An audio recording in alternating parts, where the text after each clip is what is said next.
This morning, as I was cleaning up the dishes, I decided that I would tune into a podcast, Social Proof Podcast, with David and Donnie. And there was this lady on the podcast who was speaking about her journey of beating breast cancer. And she said that when she found out, she was very selective with who she shared that information with, because she said that she did not need warriors. She needed warriors. And this is why environment is so important. Because when you are faced with situations like this in life, you don't need people around you who cannot help to encourage you, people who cannot go to God for you because you are not strong enough, which you should be able to go to God for yourself. However, there are some moments when you need people to also be praying for you, and not people who are going to be worrying and saying, oh my God, this happening to this person. You need people who are going to have more faith than you in that time to go to God on your behalf and ask for your healing. And then it reminded me of the Bible study that I did the other day with the paralyzed man whose friends, they literally cut a hole through the roof to get him to Jesus. You got to understand that the people around you matter. The people in your environment matter.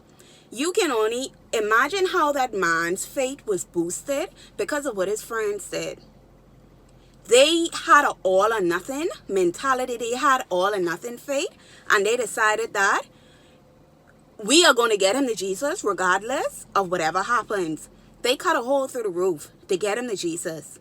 His friend's faith literally healed him because Jesus saw the faith of his friends. So who are the people in your environment? Who are these people?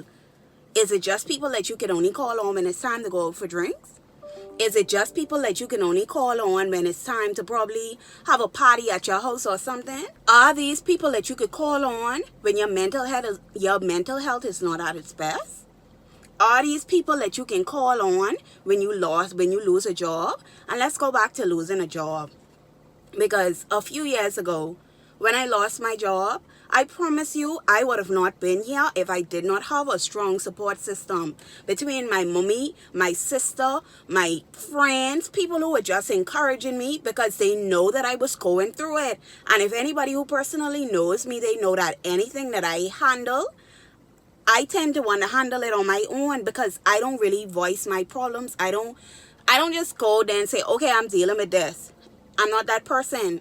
I believe that I have the ability to figure it out with God's help and strength how to get through a situation. However, during that time, I was weak.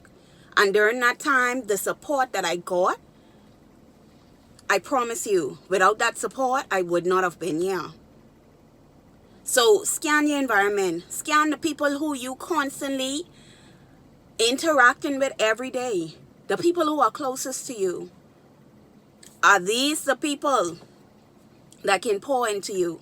And vice versa, are you a person that can pour into these people? Because it's okay for people to pour into you and to support you, but can you also pour into others? That's all I have for today.